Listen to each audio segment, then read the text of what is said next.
अगर आप किसी भी कॉम्पिटेटिव एग्जाम की तैयारी कर रहे हैं तो आप अपनी तैयारी अनअकैडमी प्लस से करिए। अनअकैडमी की लर्निंग ऐप को इंस्टॉल करिए, अपना एग्जाम चूज करिए और उसके बाद गेट सब्सक्रिप्शन पर करने के बाद आपको रेफरल कोड की जगह डिस्काउंट कोड एंटर करना है PMYT। ये डिस्काउंट कोड एंटर करते ही आपको मैक्सिमम डिस्काउंट मिल जाएगा और ये डिस्काउंट कोड पूरे अनअकैडमी पर वैलिड है। भले ही आप UPSC, SSC, bank, CDS, NDA, state PSC, UGC, IIT, NEET किसी भी एग्जाम की अगर आप तैयारी कर रहे हैं, PMYT ये डिस्काउंट कोड लगाइए, आपको मैक्सिमम डिस्काउंट मिल जाएगा। वेलकम गाइस, कैसे हैं आप सभी। आई होप सब अच्छे होंगे, सबकी प्रिपरेशन अच्छी चल रही होगी। गाइस, इस वीडियो के अंदर हम देखेंगे आरआरबी एनटीपीसी 2021 एग्जाम के लिए मिनिमम क्वालिफाइंग मार्क्स कितने हैं, कितने मिनिमम क्वालिफाइंग मार्क्स हैं। अगर इतने मार्क्स आपके नहीं आते हैं तो कोई चांस ही नहीं है कि आप नेक्स्ट स्टेज सीबीटी के लिए क्वालिफाई करें। तो यहाँ पे सीबीटी 1 और सीबीटी 2 दोनों के लिए देखेंगे कि मिनिमम क्वालिफाइंग मार्क्स कितने हैं। तो चलिए फटाफट से देख लेते हैं यहाँ पे स्टेज 1 यानी कि सीबीटी 1 के लिए कितने मिनिमम क्वालिफाइंग मार्क्स हैं। सबसे पहले मैं आपको ये बता दूं कि स्टेज 1 के अंदर यहाँ पे 100 क्वेश्चंस थे, तो 100 नंबर का ये पेपर था। तो यहाँ पे आप देख सकते हैं इसके अंदर लिखा हुआ है minimum percentage of marks for eligibility in various categories कितनी है। यहाँ पे अगर इतने मार्क्स आपके नहीं आते तो आप सीबीटी 2 के लिए क्वालिफाई ही नहीं करेंगे। यूआर कैटेगरी के लिए यहाँ पे 40% है। इसका मतलब यहाँ पे 40 नंबर अगर किसी के आते हैं, मतलब 40 नंबर से अगर किसी के कम आते हैं तो वो लोग क्वालिफाई ही नहीं करेंगे सीबीटी 2 के लिए।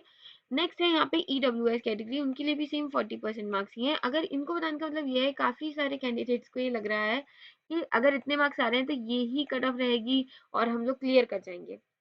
ये मिनिमम क्वालिफाइंग मार्क्स है। इसका मतलब है अगर आपके 40 मार्क्स नहीं आते हैं, उससे कम आते हैं, तो आप क्वालिफाई करेंगे ही नहीं, भले ही कट ऑफ कितनी भी जाए फिर। और जो लोग क्वालिफाई करेंगे सीबीटी 2 के लिए वो तो कट ऑफ के ऊपर डिपेंड करेगा कि कट ऑफ कितनी जाएगी। लेकिन अगर आपके इतने आते ही नहीं है तो आप क्वालिफाई ही नहीं कर सकते सीबीटी 2 के लिए। ये ऐसा नहीं है कि 40 मार्क्स आ रहे हैं तो भाई अगर आपके 40 मार्क्स आ रहे हैं तो आप क्वालिफाई कर गए सीबीटी 2 के लिए। ऐसा इसलिए ये नहीं है कि 40 मार्क्स आ रहे हैं तो क्वालिफाई कर गए। 40 से ज्यादा जो भी कट ऑफ आएगी अगर उतनी आपकी आती है, आप उसको क्रॉस करते हैं तो ही आप सीबीटी 2 के लिए क्वालिफाई करेंगे। लेकिन अगर आपके 40 मार्क्स आ ही नहीं रहे हैं तो फिर तो कोई चांस ही नहीं है कि आपका यहाँ पे सिलेक्शन होगा आगे। ओबीसी कैटेगरी के लिए यहाँ 30% है यानी 30 नंबर। एससी कैटेगरी के भी 30% है यानी 30 नंबर। एसटी कैटेगरी के लिए 25% है यानी कि 25 नंबर। चलिए आगे यहाँ पे देखते हैं सीबीटी 2। अगर अब आपका जैसे सीबीटी 2 एग्जाम होगा तो वो यहाँ पे 120 मार्क्स का होगा। 120 क्वेश्चन होंगे, 120 मार्क्स का ही पेपर होगा। इसके लिए मिनिमम परसेंटेज ऑफ मार्क्स जो एलिजिबिलिटी है वेरियस कैटेगरीज की वो देख लेते हैं। यूआर कैटेगरी के लिए 40% है। इसका मतलब ये हो गया कि आपके 48 मार्क्स अगर आएंगे तो आप लोग टाइपिंग टेस्ट या स्किल टेस्ट के लिए क्वालिफाई करेंगे। मतलब 48 मार्क्स से कम अगर आपके आते हैं तो आप लोग क्वालिफाई ही नहीं करेंगे टाइपिंग टेस्ट और स्किल टेस्ट के लिए।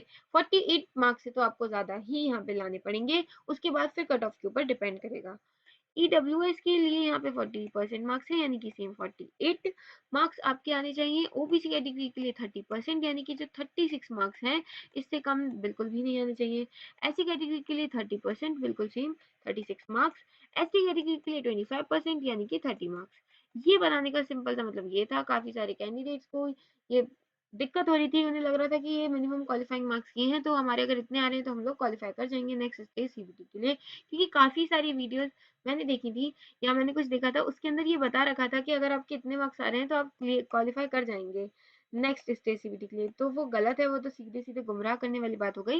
रेलवे ने ये minimum qualifying minimum eligibility marks दिए हैं कि अगर आपके इतने ही नहीं आ रहे तो आप लोग किसी भी कीमत पे नेक्स्ट स्टेज सीबीटी के लिए क्वालिफाई नहीं करेंगे। बाकी चीज जो डिपेंड करेगी वो कट ऑफ के ऊपर करेगी। कट ऑफ कितनी आती है आपकी, उसके अकॉर्डिंग आप लोगों का नेक्स्ट स्टेज सीबीटी के लिए सिलेक्शन होगा।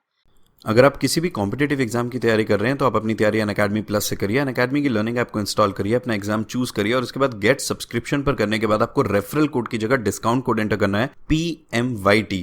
ये डिस्काउंट कोड एंटर करते ही आपको मैक्सिमम डिस्काउंट मिल जाएगा और ये डिस्काउंट कोड पूरे अनअकैडमी पर वैलिड है। भले ही आप UPSC, SSC, bank, CDS, NDA, state PSC, UGC, IIT, NEET किसी भी एग्जाम की अगर आप तैयारी कर रहे हैं, PMYT ये डिस्काउंट कोड लगाइए, आपको मैक्सिमम डिस्काउंट मिल जाएगा।